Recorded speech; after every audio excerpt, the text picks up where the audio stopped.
سعودی کی خاتون کینسر کی مرض میں مبتلا تھی۔ انہوں نے انڈونیشیا سے ایک کام کرنے والی خادمہ بلائی تاکہ وہ عورت اس کی خدمت کرے۔ جب خادمہ آئی تو گھر میں کام کرنا شروع کر دیا۔ گھر کی مالکن نے چند دن کے بعد غور کیا کہ خادمہ بالکل خاموش اور اداس رہتی ہے۔ اس نے محسوس کیا کہ یہ چھپ چھپ کر روتی ہے۔ مالکن نے سوچا کہ سعودی عرب میں ابھی سے ہفتہ 10 دن ہی گزرے ہیں اور کسی نے اسے کچھ کہا بھی نہیں، پھر یہ کیوں روتی ہے؟ ایک دن سعودی مالکن نے خادمہ کو اپنے سامنے بٹھا لیا، اس کے سر پر ہاتھ رکھا اور کہنے لگی، میری بیٹی بتاؤ تم ہر وقت کیوں روتی رہتی ہو؟ ہر وقت تمہاری آنکھیں سوجی رہتی ہیں۔ خادمہ نے حوصلہ پا کر بتایا کہ میں ایک مدت سے سعودی عرب آنے کی کوشش کر رہی تھی۔ ایجنٹ کو نقد رقم اور پاسپورٹ جمع کرا رکھا تھا۔ اسی دوران میری شادی ہو گئی۔ وقت گزرتا چلا گیا۔ میری سعودی عرب آنے کی خواہش زوروں پر تھی۔ ایجنٹ کے ساتھ رابطہ تھا۔ اسی دوران خدا تعالیٰ نے مجھے بیٹا عطا فرمایا۔ میرے بیٹے کی عمر 10-12 دن کی تھی کہ ایجنٹ نے بتایا کہ تمہارے کاغذات مکمل ہو گئے ہیں، تمہیں فوری طور پر سعودی عرب جانا ہوگا۔ ایک طرف بیٹا اور اس کی محبت، دوسری طرف غربت اور سعودی عرب آنے کی خواہش۔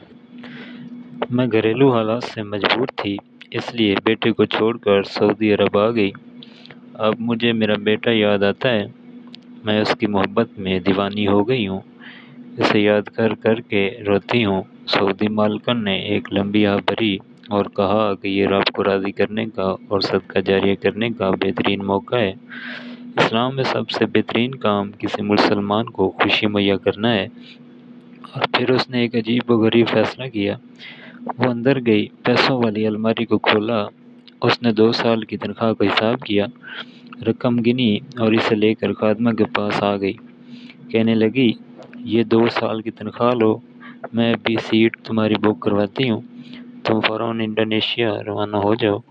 2 سال تک اپنے بیٹے کو دودھ پلاؤ۔ جب 2 سال کا ہو جائے تو ہمیں فون کر دینا، ہم تمہارے لیے دوبارہ ویزا بھجوا دیں گے اور تم پھر سے سعودی عرب آ جانا۔ جب خاتون نے اسے واپس بھیجنے کا ارادہ کیا تو بیٹے نے کہا، امی جان آپ بیمار ہیں، آپ کے لیے تو اسے بلایا تھا، آپ اس کو واپس بھیج رہی ہیں۔ خاتون نے کہا، گزارا کر سکتی ہوں۔ اور پھر اسپتال میں اس کا معائنہ ہوتا رہا۔ جب اگلی بار اسپتال گئی، اس کی ٹیسٹ رپورٹ نیگیٹو آئی۔ اس نے مہلک بیماری کا نام و نشان مٹ چکا تھا۔ ڈاکٹر سارے حیران تھے کہ یہ کیسے ٹھیک ہو گئی۔ احتیاط کے طور پر دوبارہ ٹیسٹ کروائے گئے، مگر رب کی طرف سے شفا نازل ہو چکی تھی۔ سب مبارکباد دینے لگے۔ یہ خاتون صرف اپنے رب کا شکریہ ادا کرتی رہی۔ ذرا غور کیجیے، اس عورت نے کتنا خوبصورت فیصلہ کیا۔ کیا یہ اس کے لیے صدقہ جاریہ نہیں؟ اس قسم کے فیصلے انسان کو انسانیت کے بلند مقام پر فیض کر دیتے ہیں۔